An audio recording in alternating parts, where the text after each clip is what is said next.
One of the questions I get asked the most is, how do I know if I carry trauma? And I totally get why there's so much confusion around this. So I wanted to give some basic information and rules to help you figure out if your trauma is affecting your life today. So let's think about some of the common ongoing things that a lot of people experience. For example, feeling unsafe, feeling stuck in an emotion like shame, anger, fear or sadness, getting easily stressed out, anxiety, feeling emotionally shut down, low self-esteem. These are some of the common emotional signs of trauma, but the honest truth is that traumatic reactions are way more broad and varied than this.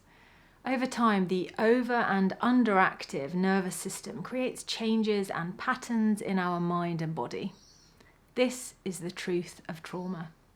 We start with, say, a racing heart and anxiety, and 20 years later we might see hypertension or alcoholism. We start with, say, feeling shut down, and 20 years later we might see chronic fatigue or depression. The point is, the over and underactivation of our nervous system caused by trauma leads to surprising and damaging outcomes. I'm telling you this because I want you to see that trauma really can lead us anywhere. I'm also telling you this because I don't want you to feel alone. There's a good chance that that odd, funky, upsetting thing that you keep experiencing is actually part of your traumatic reaction. Okay, me saying anything can be part of a traumatic reaction isn't too helpful, right?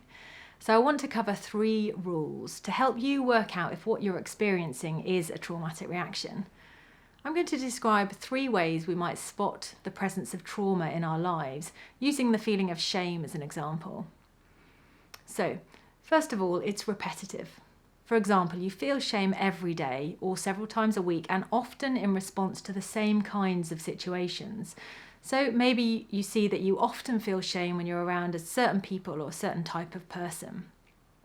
Secondly, it's ongoing. For example, you didn't experience shame for a really long time, but now it's pretty constant. You're feeling it at work, you're feeling it around your family. It's constant and it's unshifting. Or thirdly, it's extreme. You don't feel shame very often, but when you do, it totally floors you. You know, it's totally overwhelming and you can't face other people.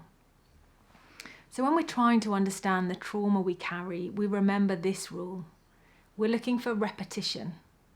We're looking for ongoing things we're stuck in and can't shift, or we're looking for extreme reactions. Yes, traumatic reactions are broad and varied, but if you follow this rule, you stand a good chance of spotting them.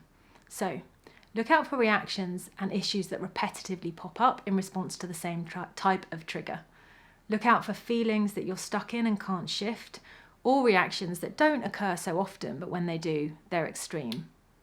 Do this, and you'll be able to begin to spot your trauma patterns.